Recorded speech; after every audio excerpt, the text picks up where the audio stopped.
하나 투어보다는 모두 투어 쪽에 좀 더 긍정적인 환경이 좀 나오지 않을까. 모두 투어에 지금 투자를 해야겠는데? 책임지시겠어? 송구하오. 책임을 지라는 건 상당히 위험한 발언인데. 오늘은 또 새로운 주치의 선생님께서 오셨어. 실례지만 누구신지요? IBK 투자증권에서 일하고 있는 박근용 부장이라고 하오.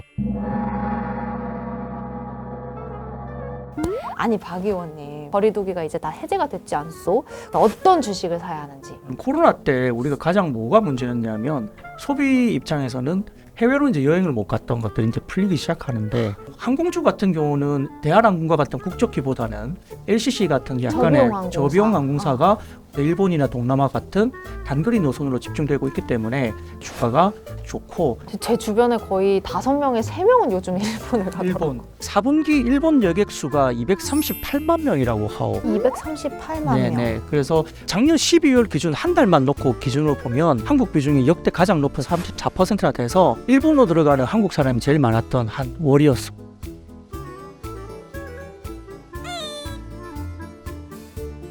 중단거리 여행 선호 이유 조사인데 대부분 보면 짧은 여행 시간을 가장 크게 들고 있고, 나와 비슷하고. 그리고 뭐 저렴한 항공권 가격, 경기를 좀 대변해 준다고 보고, 금리 인상에 대한 부분들 때문에 역시 가게들도 좀 영향을 받고는 있다. 그래서 LCC 저비용 항공사의 주가가 좋고, 지금 그 가운데에서 제주항공이 일본 노선을 전혀 많이 했다고 보고, 그리고 작년 기준으로 봤을 때 자본 잠식이 없었던 회사가 제주항공이 유일하고, 아, 그렇소? 좀 리스크 이런 부분들이 조금 덜 하다는 점에서는 제주항공이 좀 탄탄하게 보이요. 혹시 의원님께서도 해외여행 예정이 있으시거나 이미 다녀오셨어? 바빠서 못 가고, 너무 슬퍼. 그래서 가족들만 보냈어. 가족들 어디로 다녀오셨어? 아마 일본 아, 역시 일본을 다녀오셨어. 멀리 가기는 좀 부담스러우니까. 우리가 나가는 것만큼 우리나라로 들어오는 관광객들도 늘고 있는 것 같소. 의외로 지금 한국을 가장 많이 방문한 외국인은 미국인이요. 오. 작년 기준. 그 다음 이제 일본, 3위가 이제 중국. 다만 이제 중국인의 어떤 부분들은 인바운드 관련된 부분들이 아직도 시작도 안 했다고 본다면 소비 관련된 부분들이 우리나라에 좀 더 긍정적으로 또 효과를 갈 수 있지 않을까. 중국인 인바운드 입국자 아직 시작도 안 됐다고 말씀을 하셨는데 그 올해 전망은 혹시 어떻소?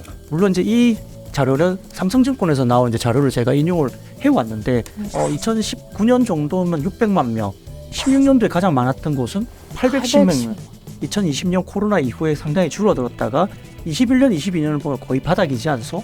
근데 이제 올해 200만 정도, 그리고 내년 정도에는 800만까지도 온다고 전망을 하고 있어. 그러면 완전 정상화이고 2016년 최고치까지 갔을 정도의 그 중국인 인바운드가 들어올 수 있다는 점이 가장 중요하고. 이때가 별그대였어? 무슨 일이고 왜 이렇게 올랐지?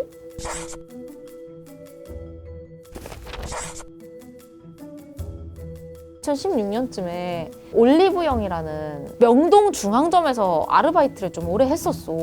그때 당시에 중국인들이 캐리어에 그냥 막 와, 모두 다 담아! 그런 것들이 없어지니까 상당히 좀 상권들이 되게 힘들어했던 시기가 1년 정도 있었고, 이제 조금 이제 기대감을 가지고 명동 상권에도 약간 이제 그런 중국인들을 좀 받기 위한 좀 준비를 좀 하고 있다.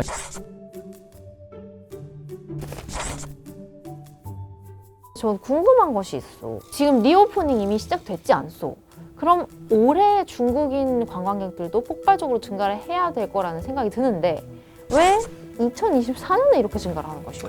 리오프닝이라 하더라도 약간 시차가 있다고 보고, 중국인들이 들어오는 것에 대한 방역을 강화했던 나라들, 미국, 한국, 일본 이렇게는 중국에서 조금 우리 쪽이나 이런 쪽으로 단체 관광을 열지 않았었고, 오히려 동남아 쪽은 이제 굉장히 좀 이렇게 격하게 환영해주는 모습들을 많이 보여줬고, 뭐 예를 들어서 뭐 어떤 뭐 총리가 있거나 대통령이 있으면 공항까지 나가서 이제 환영 행사 같은 것도 해줄 정도로 어떤 미국이나 그다음에 한국, 뭐 일본 이런 쪽은 혹시나 이제 코로나가 좀 더 재확산될까봐 조심스러워하는 입장을 보였기 때문에 단기 비자 발급을 제한했었어. 여기에 대한 온도차가 있었던 것이요. 그러니까 짧게는 3개월, 길게는 12개월 정도까지 천천히 좀 회복의 속도가 좀 필요하다는 이야기들이 지금 많이 있는 것 같습니다.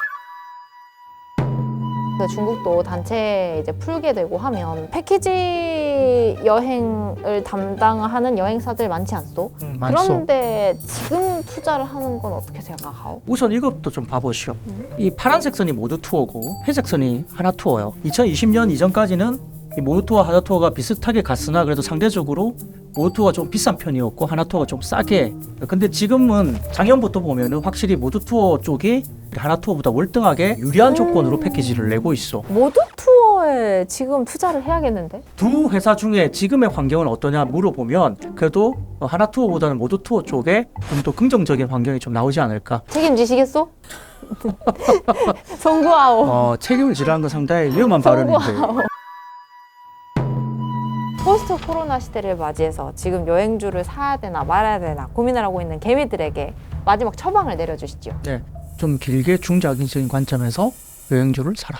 업황이라든지 산업에 대한 동향은 분명히 내년까지 방향성은 명확하고 회복되고 내년에 폭발이 될 수 있다는 환경은 분명히 있기 때문에 최근과 같이 수요가 많아지고 상품이 많이 팔리면 좋아지는 속도가 상당히 빨라질 수 있어. 다만 여행업종은 작년 9월 이후에 빠르게 주가가 올라왔고 LCC 항공들도 기대감 때문에 꽤 많이 올라와 있는 상태예요. 가장 좋게 보기에는 주가의 속도가 회복되는 속도보다 조금 빠르지 않았나. 실제 분기나 실적이 나왔을 때 생각했던 것보다 좀 덜 나오네. 실적에서 현타가 오는 그런 시기를 좀 주의해서 보셔야 되고 너무 급하게 주가가 좋을 것 같아서 막 따라가기보다는 분기 실적을 상반기 적어도 상반기 정도까지는 실적을 확인하고 기대치보다 못한 숫자가 만약에 나온다고 하면 그때 조정에 대한 시기를 좀 비중 확대의 시기로 타이밍을 잡아보는 게 어떨까 하고